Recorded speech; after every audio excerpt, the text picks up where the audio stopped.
আয়াতুল কুরসি পাঠ করার পরে কখনো একটি ভুল কাজ করবেন না। যদি করেন তাহলে আপনি সওয়াবের পরিবর্তে উল্টা গুনাহগার হবেন এবং আপনি মারাত্মক ক্ষতির মধ্যে আপনি পড়ে যেতে পারেন। আজকাল আমাদের সমাজে অনেক মুফতি আছে না, জীবনে মাদ্রাসায় পড়াশোনা করে নাই, তারা পর্যন্ত ফতোয়া দেয়। সুতরাং সেজন্য বলতে চাই স্পষ্ট কথা, ইসলাম মানেন আখলিস দীনাকা ইয়াকফিকাল আমালুল কলিল, আমল অল্প করেন, সেটা রাসূলের তরিকা মোতাবেক হতে হবে। ওমা আতাকুমুর রাসূলু ফাখুযুহু ওমা নাহাকুম আনহু ফান্তাহু, রাসূল যা করতে বলেছেন, যেইভাবে করতে বলেছেন, হাদিস শরীফে আয়াতুল কুরসির আমল যেইভাবে এসেছে ওইভাবে করবেন। এছাড়া যদি বিকল্প রাস্তায় আয়াতুল কুরসির আমল করেন, এই আয়াতের যত ফজিলত, এই আয়াতের যত গুরুত্ব, উল্টা কিন্তু আপনি এর চাইতে বড় বিপদের মধ্যে আপনি পড়ে যাবেন।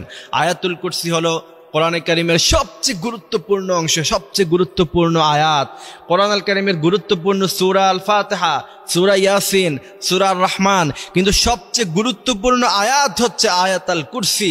আপনি যদি আয়াতুল কুরসি পড়ে আপনি যদি শরীরে ফু দেন, আপনার শরীর মুহূর্তের মধ্যেই বন্ধ হয়ে যাবে। আয়াতুল কুরসি পাঠ করে আপনি জঙ্গল দিয়ে হেঁটে যান, জিন আপনাকে আক্রমণ করতে পারবে না। আয়াতুল কুরসি পরে আপনি মাগরিবে পরে ঘর থেকে বের হন, দুষ্ট জিন আপনাকে আক্রমণ করতে পারবে না। ছোট বাচ্চাকে আয়াতুল কুরসি পরে ফু দিয়ে রাখেন, ওই বাচ্চার উপরে কখনো বদনজর পড়বে না। এমন করে হাজার উপকারিতা আছে আয়াতুল কুরসি। কিন্তু বিশ্বনবী সাল্লাল্লাহু আলাইহি ওয়াসাল্লাম যেই আমলটা যেই সুন্দরভাবে করতে বলেছেন, বিশ্বনবী সাল্লাল্লাহু আলাইহি ওয়াসাল্লামের কোন হাদিস শরীফে আমরা পাই নাই যে বিশ্বনবী সাল্লাল্লাহু আলাইহি ওয়াসাল্লাম আয়াতুল কুরসি পরে বুকের মধ্যে ফু দিতে। আমরা অনেকে কোরআন তেলাওয়াত করে বুকের মধ্যে ফু দেই, আয়াতুল কুরসি পরে বুকের মধ্যে ফু দেই না। হাদিস শরীফের মধ্যে এসেছে রাসূল 4 কুল পরে হাতের মধ্যে ফু দিতেন, তারপরে গোটা শরীরের মধ্যে তিনি মেসেজ করতেন, এমনটা হাদিস শরীফের মধ্যে এসেছে। আপনি চাইলে এটা করতে পারেন। এরপরে আয়াতুল কুরসির ব্যাপারে হাদিস এসেছে, মান ক্বারা আয়াতুল কুরসি, যে ব্যক্তি আয়াতুল কুরসি পাঠ করলো প্রত্যেক 5 ওয়াক্ত নামাজের পরে, তার মধ্যে জান্নাত এবং তার মধ্যখানে মাঝখান দিয়ে ব্যারিকেড হলো শুধুমাত্র তার মৃত্যু হয় না, এই কারণে সে জান্নাতে পৌঁছায় না। সুবহানাল্লাহি ওয়া বিহামদিহি সুবহানাল্লাহিল আযীম। এই জন্য আয়াতুল কুরসি পড়ার পরে বুকের মধ্যে ফু দেওয়া, কোন আয়াত পড়ার পরে বুকের মধ্যে ফু দেওয়া, এগুলি বিদআত।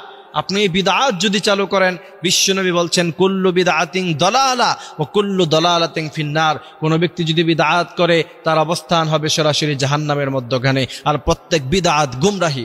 সুতরাং আল্লাহর নবী সাল্লাল্লাহু আলাইহি সাল্লাম আয়াতুল কুরসি পরে 4 কুল তিনি পড়তেন, তারপরে তিনি হাতের মধ্যে ফু দিয়ে পুরো শরীর মেসেজ করতেন। আপনি বুকের মধ্যে ফু দেন কেন? এটা তো হাদিস শরীফে আসে নাই। এই জন্য আল্লাহ সুবহানাহু ওয়া তাআলা বলেন, ওমা আতাকুমুর রাসূলু, রাসূল যা করতে বলেছেন সেটা ধরো, রাসূল যা করতে বলেন নাই সেটা ধরো না। রাসূল যা কখনো করেন নাই সেই আমল আপনি কেন করবেন? এই জন্য আয়াতুল কুরসির আমলগুলি আমরা নিয়মিত পাঠ করব। আয়াতুল কুরসি প্রত্যেক ফরজ নামাজের পরে আমরা ইনশাআল্লাহ তেলাওয়াত করব। আল্লাহ সুবহানাহু ওয়া তাআলা এই আয়াতুল কুরসির ফজিলত আমাদেরকে বোঝার মতো তৌফিক তিনি দান করুক। আমিন।